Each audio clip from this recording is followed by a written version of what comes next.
Baiklah, assalamualaikum warahmatullahi wabarakatuh. Alhamdulillahirobbilalamin, wassalatu wassalamu ala asyrofil anbiya'i wal mursalin sayyidina Muhammadin wa ala alihi washabihi amma ba'du. Dan sama-sama kita hormati di sini Bapak dosen pengampu mata kuliah internasional mungkin Bapak Muhammad Muhadir Amin, dan yang sama hormati di sini teman-teman sepanjangan kelas D kelas D. Baiklah, pertama-tama dan paling utama marilah kita panjatkan puja beserta puji syukur kita atas kehadirat Allah SWT yang telah memberikan kita berbagai macam nikmat kesehatan dan kesempatan sehingga kita bisa merasakan seperti sekarang ini. Kedua kalinya salawat beserta salam tak lupa kita aturkan kepada junjungan alam yang besar kita yakni Nabi Muhammad Sallallahu Alaihi Wasallam dan mengucapkan Allahumma sholli ala sayyidina Muhammad wa ala ali sayyidina Muhammad. Baiklah, untuk singkat waktu saya akan bacakan nama anggota kelompok saya. Yang pertama Sikirano dengan NIM 19050209 Sapitriawati dengan NIM 19050204 Izhar dengan NIM 19050208 Kadiansah Surya Aznur dengan NIM 1905020968. Baiklah, mulai sini dan saya akan menaikkan diskusi dan juga tema dari makalah kita itu yang pertama perkreditan internasional. Saya akan langsung bacakannya. A. Pengkreditan internasional. Kreditan internasional merupakan salah satu bentuk pergerakan moneter dan sarana material dalam hubungan ekonomi internasional. Ini didasarkan pada penyediaan sementara sumber daya keuangan dan komoditas oleh kreditor kepada peminjam dengan syarat pembayaran kembali pada waktu yang ditentukan dan dengan bunga. Kredit internasional berkaitan erat dengan pembentukan dan fungsi kredit internasional ditentukan oleh kondisi sosial ekonomi di mana kredit tersebut diterapkan. Kredit internasional kapitalis adalah bentuk pergerakan modal pinjaman antar negara dengan tujuan memperoleh tingkat keuntungan setinggi mungkin dan memperoleh keuntungan politik. Kredit internasional negara-negara sosialis adalah bentuk mobilisasi dan investasi yang direncanakan dari sumber daya keuangan dan komoditas negara-negara sosialis dalam proses melaksanakan hubungan ekonomi antar pemerintah mereka. Kredit pemerintah secara bilateral dan kredit multilateral dari organisasi moneter dan keuangan antar pemerintah negara-negara sosialis. Bank Internasional untuk Bekerja Sama Ekonomik atau IBEC dan Bank Investasi Internasional IIB. Risiko pinjaman kredit internasional terbagi dua, yaitu pertama risiko komersial. Risiko ini berkaitan dengan kemungkinan perkiraan bahwa langganan internasional tidak mampu untuk membayar utang-utangnya karena alasan bisnis. Yang kedua, risiko negara. Nah, di sini risiko ini menunjukkan kemungkinan bahwa peristiwa-peristiwa yang tidak diinginkan di suatu negara akan mampu mempengaruhi kemampuan perusahaan atau pemerintah yang menjadi langganan bank dalam melunasi pinjamannya. Nah, sekian dan terima kasih. Sini saya akan melanjutkan materi kedua. Langsung saja, yang B, tujuan perkreditan internasional. Jadi di sini kredit internasional bertujuan untuk memberikan pendanaan jangka menengah melalui bank yang berlokasi di pasar asing. Pinjaman selama 1 tahun atau lebih yang diberikan oleh bank untuk MNC atau badan pemerintah di Eropa dinamakan accorded atau pinjaman accorded. Jadi di sini pinjaman ini diperoleh pada pasar mata uang lain dan umumnya jatuh tempo dalam 5 tahun. Untuk tingkat bunga yang diberikan disesuaikan dengan pergerakan pada beberapa suku bunga pasar seperti London Interbank Offer Rate. Pada kredit internasional ini juga dikenal pinjaman sindikasi, yaitu yang dimana pinjaman ini yang diberikan oleh beberapa bank. Beberapa bank membiayai suatu proyek yang sama. Pada pinjaman sindikasi ini terdapat bank utama yang bertanggung jawab untuk melakukan negosiasi dengan peminjaman. Pada kredit internasional juga terdapat bunga pinjaman yang harus dibayarkan oleh peminjam kepada pemberi pinjaman. Tingkat bunga pinjaman ini berbeda antara mata uang satu dengan dengan yang lainnya. Hal tersebut dipengaruhi oleh pemerintah dan pengeluaran mata uang tersebut pada suatu waktu tertentu. Sekian, terima kasih. Bismillahirrahmanirrahim. Assalamualaikum warahmatullahi wabarakatuh. Saya Erdiansyah Surya Asnur dengan NIM 190502098 akan melanjutkan materi tentang prosedur dan persyaratan kredit. Dalam pemberian kredit kepada nasabah harus berdasarkan penilaian yang tepat dan pada waktu penyelesaian pengembalian kredit tidak terjadi hal-hal yang mendatangkan kerugian kepada pihak pemberi kredit. Yang perlu diperhatikan adalah kemungkinan tidak terbayarnya kredit yang diberikan. Pemberian kredit mengandung suatu tingkat risiko tertentu. Untuk menghindari risiko yang kemungkinan terjadi, maka permohonan kredit harus dinilai sesuai dengan dasar prosedur dan persyaratan pemberian kredit. Dalam menerapkan sistem-sistem yang menjadi keunggulan, perlu adanya promosi sehingga dapat menarik konsumen. Ini dapat dilakukan sehingga nasabah menjadi tertarik. Dalam perkreditan, perlu juga menerapkan strategi promosi yang dapat dilakukan, antara lain dengan prosedur dan persyaratan yang fleksibel sehingga bisa bersaing. Adanya pelayanan yang diberikan dengan baik memberikan kepercayaan, di mana pelayanan tersebut mengutamakan kepentingan nasabah sehingga meningkat kepercayaan nasabah.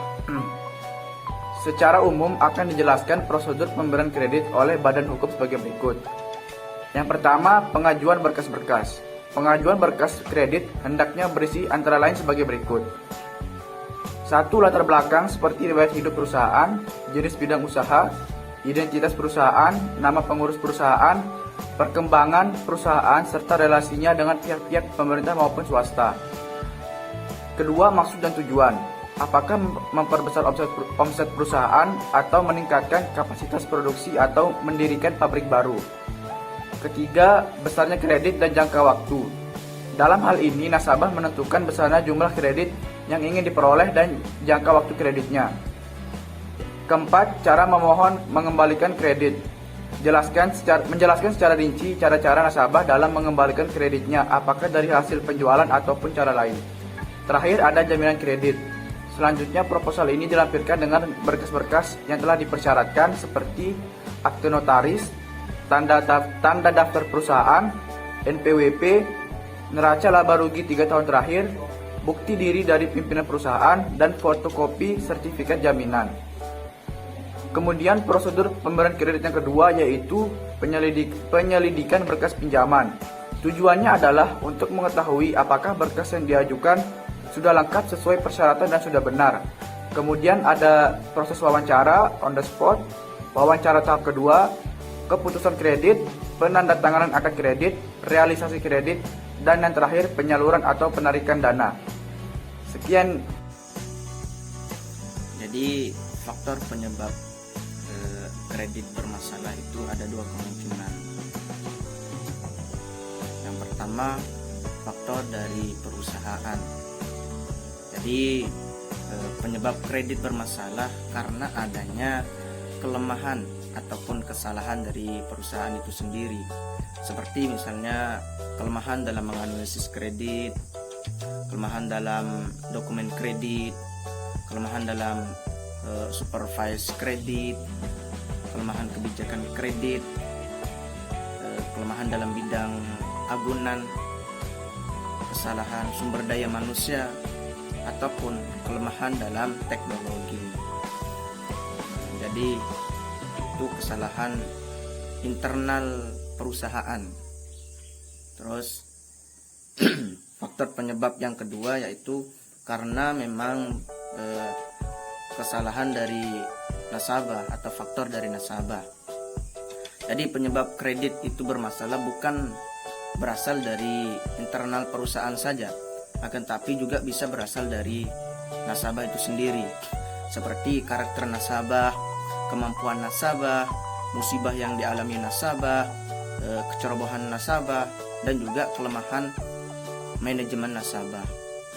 Nah, itu faktor-faktor internal baik dari perusahaan ataupun dari internal nasabah tersendiri. Nah, mungkin cuma ini yang bisa saya sampaikan. Terima kasih. Assalamualaikum warahmatullahi wabarakatuh. Perkenalkan, nama saya Safit Triawati dengan NIM 190502034. Baiklah, di sini saya akan melanjutkan beberapa materi yang telah disampaikan oleh rekan-rekan saya tadi, di mana di sini saya akan membahas tentang teknik penyelesaian kredit yang bermasalah. Oke, langsung saja.